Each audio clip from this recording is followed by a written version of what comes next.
Hello everybody, welcome to another Thursday Thinks.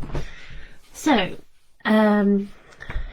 if you're on replay, please let me know in the comments, put hashtag replay and say hi. I'd love to hear if you're enjoying these, and if you've watched the last one as well. If you have, again, let me know your thoughts. So today we're talking a bit about a day in the life for me as the blessed owner of 5 horses. Yes, 5. Keeping them as naturally as possible, why I do that, and also a little bit about how I do it. So, day in the life for me, most people think that just because I have horses I'm going to be up at the crack of sparrows. That's not generally the case. I am not a morning person. So my alarm generally goes off at 6:30, but I don't get out of bed until at least 7, if not 7:30, because I just can't get out of bed. So I'm not up at crack of sparrows. No. So especially with the lockdown for the past year, that time has moved slowly further and further back because I like my sleep. I like my bed. I like my sleep. So my horses, all the animals get sorted before I do. So I get up, get dressed, and then go out to the horses. I don't have my breakfast until after they're sorted, just because once I start eating I want to enjoy it, and I want to just sit there and just not have to think about, right, in a minute I'm going to have to do this and this. No, food is supposed to be enjoyed. Food is lovely. First thing I do when I get out to the horses is say good morning to them. They have their own personalities, they have their own expectations. Most of the time Egypt has got his head over the gate. He's very much a morning person. He likes to hear me say good morning and have a morning sniff at my hand and just a general check-in. Pagan's also usually with him. If not, it's midnight. The Major and Spring are generally in their own stables, just hanging out and doing what they like. This is where my phone starts pinging along and you can just hear it going doot doot bing, doot doot bing. So yeah, they're not shut in their stables at night. I don't see the point in it, especially because they're prey animals. Prey animals like space that they can get away. So if you enclose them in a space and they can't get out, it can be quite upsetting for some horses. In fact, when we first got Midnight, she wouldn't even walk into the stable. So it says a lot, really, to me, that you really shouldn't stable your horses if you've got another option. But that's my own personal, it works best for me. I'm sure you have your own reasons if you do stable your horses. Some of it might be medical, some of it might be your own personal preference. That's entirely up to you. But I have mine on a Paddock Paradise track system, which I'll tell you a bit more about in a minute. So after I said my good mornings, I then feed them their hay nets. They have a hay net each. It's about that size. And I do mean hay net, not hay bag, not hay sack, hay net. So they have one of those each to set them off in the morning. I generally just tie them up on the rings in the stables. The Major always has his in his stable, so I can shut him in so that I can then give him his breakfast, because he's the only one who has a bucket in the morning. So he has to be enclosed to make sure nobody else steals it from him, because he's not particularly the most vicious child in the entire world, so he can get bullied out of things. Spring also has her net in her stable because she's so tiny. She can get pushed about a bit on the yard if she's not careful, especially when she came. It added that bit of extra security for her to know that she could be in there and have a hay net to herself. So I don't shut the door on her. She just comes in, goes out, and it is a miniature Shetland stable. So the front of it, I'm not sure if you've seen pictures on my Instagram or on my Facebook page, but the height of the door, the top part, only comes down as her height, so the others can't walk in. So it's miniature Shetland stable. But the other 3 have their nets on the yard, and they're usually quite amicable. Egypt will most likely move everybody around. He is the one who will push the others, but that's fine. It gets them moving around, makes even wear of the nets. You'll find that some of them eat faster than others. So there's that. So after I put the hay nets up, then I grab the Major his bucket, which I usually soak overnight, and he has hay cobs with linseed and some Ulster X from Thunderbrooks. He has stomach issues. He is a Belgian warmblood, so he's quite highly bred, and unfortunately that breeding has resulted in a bad stomach. He's also got bad conformation in his teeth as well, which is probably why he's lost so many, even though he's 28. The rest of him's in great nick, especially thanks to 4 buckets a day. So after I've fed him, that's generally me done for the morning. I keep it quite simple.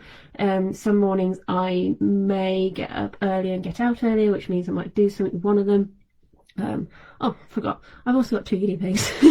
So I usually put them out in the morning. They've got a little enclosed space in my tack room where they can go in the winter, and in the summer they go out into an outdoor run. So a very simple morning routine. Then I have my breakfast, and then I do work. So I have a full-time job as well, so I do that until lunchtime. Then the Major has his second bucket, which means I may or may not put extra nets up. It depends what the weather's like. If it's really, really bad and they're all in, then I'll put nets up for everybody.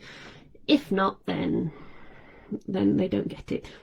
Mostly because they're out mooching or eating the hay nets that were put up overnight. I generally put up enough that they should technically have enough for the entire day. It makes my life easier. So it's the evening that takes up a lot of the time and the energy for me. So that can be quite involved. Working from home at the moment with the COVID restrictions means that I can't actually go out at 5 o'clock after work's finished and do a bit with them, but sometimes it's just easier to get tea out the way and have that first, and then go out and just focus on them. So the aim doesn't always happen, but aim is to do something with one of them every evening. It doesn't always work out. Sometimes I'm not in the best place for it, sometimes I am, but it just depends on what's happening. Also, if you've got things like this to do, you kind of need to be done faster rather than taking the time. And when it comes to working, well, I don't want to say working with them, but playing about with my horses, seeing what I can achieve with them, what they can achieve with me, I like to take the time. It goes so much better when there's time between us and we can just do, and I can say, right, you're having a bit of issue with that, so let's focus on that. We'll keep going until you get it, until you're comfortable with it, until I'm comfortable that you're going to be okay in any situation, because that's the aim at the end of the day. In any situation, I need to know that I can get my horse, whichever one it is, to do this certain thing. So whether it's moving their bum away, moving their bum to me, moving their head away, moving their head to me, backing up, coming forward, can you go over there please, I need you to do this. It's all about safety. So that's it at the end of the day. That's the whole point behind natural horsemanship half the time, so that in any situation they can be comfortable and they will look to me for leadership and know that I am going to give them the right answer, which sometimes puts quite a little pressure on me. So but it's a learning curve. Everything is a learning curve. So if I can, I work one of them each day of the week. During the weekdays, I mean, weekends, they all generally get done over the 2 days. Got more time then to spend and just focus, but it can be quite draining working all 5 in one go. I have a lesson with a natural horsemanship trainer, Susie. She's absolutely amazing. Susie School Horsemanship. So we spend 4 hours with each session once a month, and it knackers us out. I don't know how she goes from horse to horse to do it throughout the day. She's absolutely amazing. So after that, we then put more nets up, put the nets up in the fields. I try to put some at the far end of the track to make them walk and some a bit closer to home, so that they've got options and, as I say, encourages movement. So that leads me on to a track system. Mine are on what's called a Paddock Paradise track system, which means that around the outside of my fields I have electric tape, so it makes them walk around it so that they've got an actual track. Think of a path when you're going rambling or something like that. You've got a public footpath to walk along, and you instinctually walk along that path, and this is essentially going with the same thing. So if you think from a prey species mindset, a path that has been trodden on that many times must be safe, because that path wouldn't have been trodden on that many times if they kept getting killed by things, so therefore it must be safer. So that's what we're trying to instill in them, the fact that it's safe to be on the yard, safe to be on the track, safe to be, and they can just relax. So generally you'll find that horses that are on a track system of any kind are more relaxed. And speaking to Susie's got horsemanship, and a bit plug there, and she said that she only has, I think, about 2 or 3 clients whose horses on a track system, and she says they're so tranquil, and even the most extroverted horse with the most energy is just chill compared to those that are stabled. So to me that says something about the mentality of a horse being on a track system. So the track system, as I say, goes around the outside of the field. There are hay posts, so points where the hay is put up. We feed them hay rather than allowing them on the grass, because the grass in the middle of the fields is growing, so therefore I can use it to take hay crop off of. Thank you. Yes, it was a good plug. You made